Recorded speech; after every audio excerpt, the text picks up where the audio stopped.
Selamat siang, perkenalkan saya Rudi Darmawan. Saya berkuliah di Pelita Indonesia dengan nomor NIL 19211033 dan saya mengambil jurusan manajemen pemasaran. Saat ini saya akan menjelaskan apa itu tentang di dalam manajemen pemasaran yang diajarkan oleh dosen saya Yanti Mayasari Ginting. Nah, saya akan menjelaskan tentang siklus hidup produk. Siklus hidup produk itu terbagi 4. Yang pertama, pengenalan, pertumbuhan, kedewasaan, penurunan. Di tahap pengenalan ini kita baru memperkenalkan produk kita ke pasar. Di sini tinggi sekali tingkat kegagalan karena pengeluaran yang kita keluarkan itu banyak dan kita di sini bisa dibilang kita belum mendapatkan keuntungan atau keuntungan yang masih negatif. Karena di sini kita harus meyakinkan konsumen-konsumen tersebut percaya pada produk kita. Yang kedua adalah tahap pertumbuhan. Tahap pertumbuhan ini di mana pemesanan produk-produk kita yang tadi ini sudah mulai meningkat, permintaan pasar sudah mulai meningkat. Di sini dibilang keuntungan kita sudah mulai membaik. Yang ketiga itu tahap kedewasaan. Normalnya tahap kedewasaan ini adalah tahap yang paling lama di siklus ini. Karena di sini itu penjualan kita sudah mulai banyaknya pesanan-pesanan di pasar. Banyaknya pesanan-pesanan di pasar, terus banyaknya keuntungan yang kita dapatkan. Nah, namun di siklus ini kita harus lebih berhati-hati. Karena di siklus ini akan banyaknya munculnya kompetitor lainnya. Nah, yang keempat ini di mana namanya tahap penurunan. Tahap penurunan ini bisa dibilang konsumen-konsumen yang tadinya berbelanja dengan kita sudah mulai jenuh dengan produk kita. Kemudian karena banyaknya komputer lain, konsumen tersebut akan mencoba ke produk-produk komputer kita.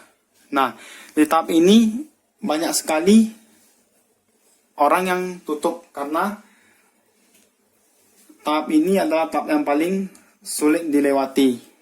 Karena keuntungan kita itu sudah mulai menurun, pesanan produk kita sudah mulai menurun, bahkan di siklus ini bisa dibilang kita harus banyak melakukan promosi agar produk kita bertahan di pasar atau produk kita mungkin bisa hilang dari pasar-pasar. Selanjutnya saya akan menjelaskan knowledge management. Apa itu knowledge management? Knowledge management merupakan informasi yang dikombinasikan dengan pengalaman dan penilaian kita sebagai individu. Nah, maksud dari knowledge management itu dipakai oleh suatu organisasi untuk mengidentifikasi, menciptakan, menjelaskan, dan mendistribusikan pengetahuan untuk digunakan dan dipelajari kembali demi keberhasilan suatu organisasi tersebut. Nah, selanjutnya, knowledge management ini dimana melibatkan 3 faktor utama, yaitu people, proses, dan teknologi. Selanjutnya, apa sih manfaat knowledge management itu? Manfaat knowledge management itu untuk penghematan waktu dan biaya, peningkatan aset pengetahuan, terus selanjutnya meningkatkan pengambilan keputusan. Terus meningkatkan efisiensi proses dan cara kerja. Yang terakhir, meningkatkan kemampuan dalam berinovasi terhadap produk dan jasa. Selanjutnya saya akan menjelaskan tipe knowledge management. Tipe knowledge management ini terbagi 2. Yang pertama tacit knowledge management, terus yang keduanya explicit knowledge management. Tacit knowledge management ini adalah tipe yang paling sulit dijelaskan kepada orang lain. Karena pengetahuan ini berupa pengalaman atau keahlian yang dimiliki oleh masing-masing individu. Di mana pengetahuan ini didapatkan dari indrawi dari setiap individu. Yang kedua, explicit knowledge management. Nah, explicit knowledge management ini lebih mudah dijelaskan kepada orang lain daripada tacit knowledge management. Explicit knowledge management ini merupakan pengetahuan yang dimiliki seseorang berdasarkan seperti dari buku, dari jurnal, dari karya ilmiah, referensi atau lainnya. Pengetahuan ini didapatkan dan berkembang dari isi dan informasi yang didapatkan di dalam buku dan lain-lainnya. Selanjutnya saya akan menjelaskan marketing mix atau bauran pemasaran.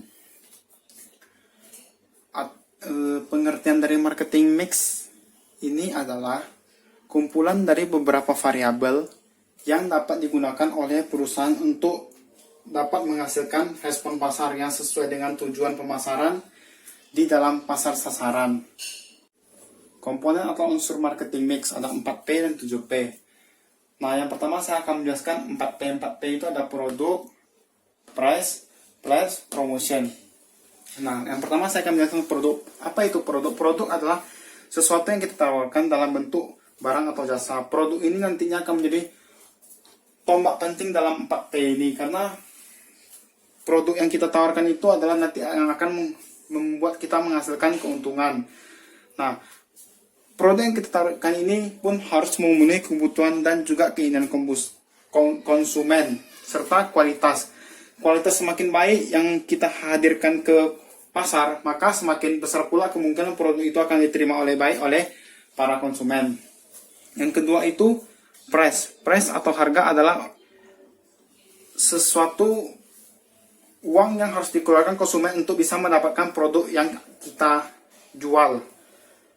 Yang ketiga ada place. Place atau tempat adalah saluran distribusi yang digunakan untuk melakukan transaksi jual beli. Bagi usaha yang masih konvensional, tempat yang dipilih harus strategis dan mudah diakses konsumen dan memiliki fasilitas yang memadai seperti parkiran yang luas. Yang keempat itu ada promotion. Promotion adalah segala upaya yang dilakukan agar konsumen lebih mengenal dan tertarik kepada produk kita. Nah, inti dari sebuah promosi adalah kita dapat menunjukkan bahwa produk kita dapat memenuhi kebutuhan dan keinginan yang diinginkan konsumen. Nah, sebenarnya 4P. Dan sebenarnya 4P dan 7P itu sama. Bedanya di 7P ini ada tambahan seperti yang pertama itu people. Yang kedua ada proses. Yang kedua ada proses.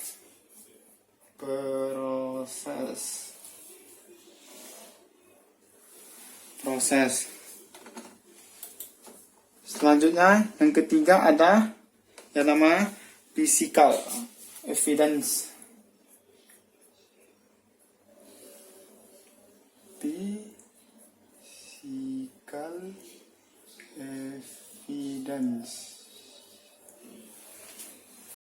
Selanjutnya saya akan menjelaskan people.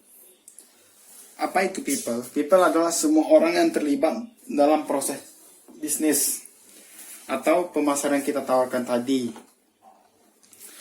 Kemudian proses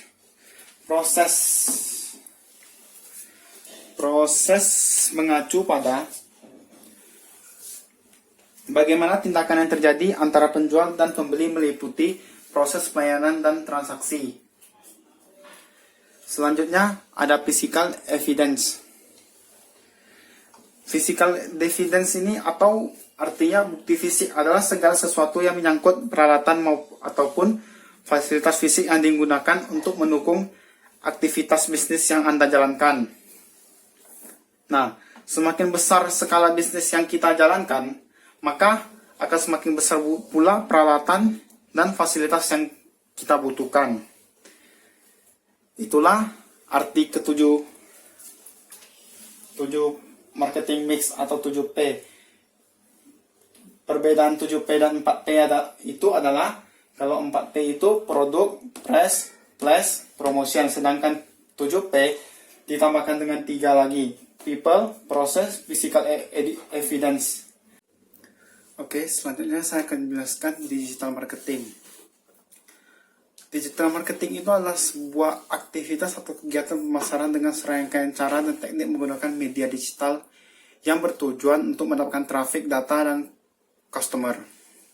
Contoh-contoh di digital marketing yang sering digunakan saat ini itu ada sosial media, website, online store, marketplace, aplikasi, Instagram, dan masih banyak lagi.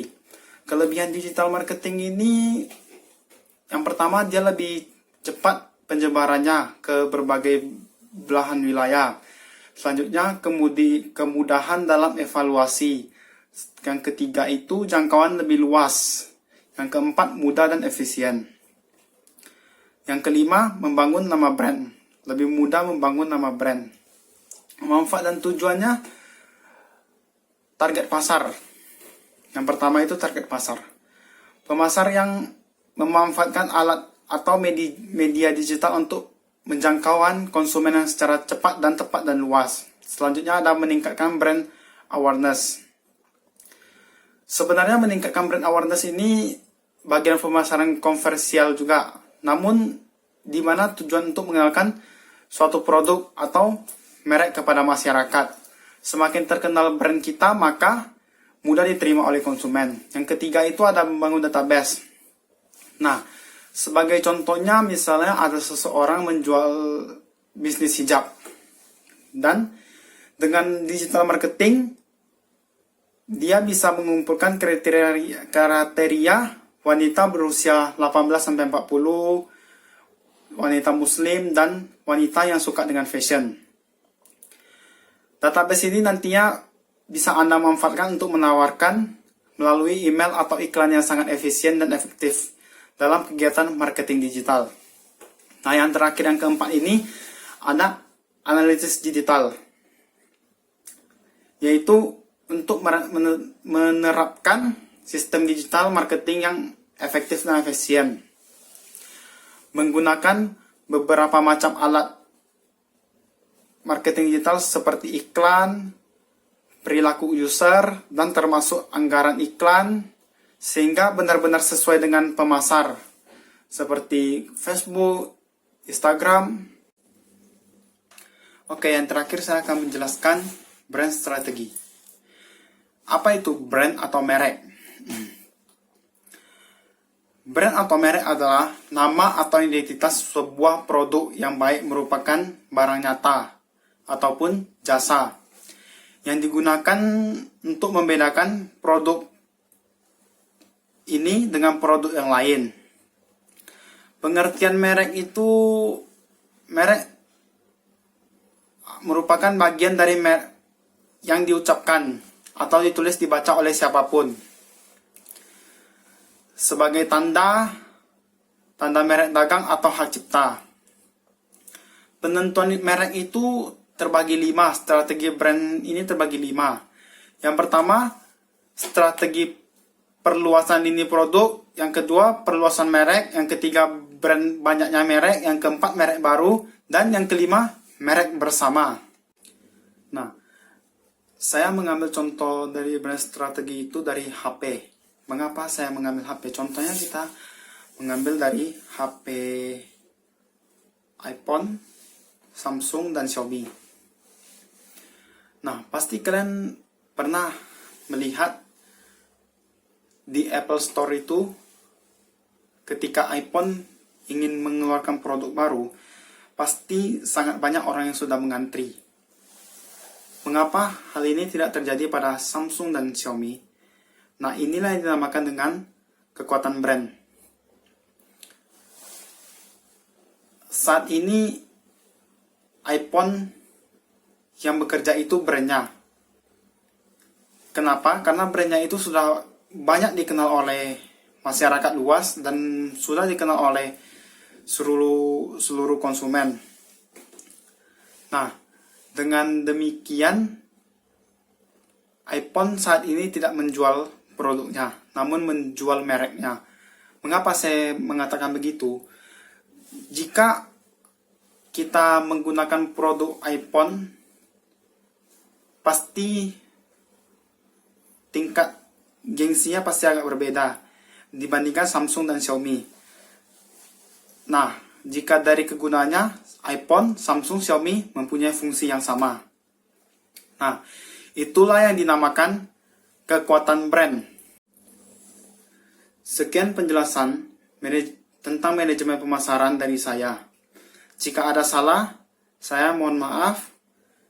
Dan jangan lupa di like dan subscribe. Terima kasih.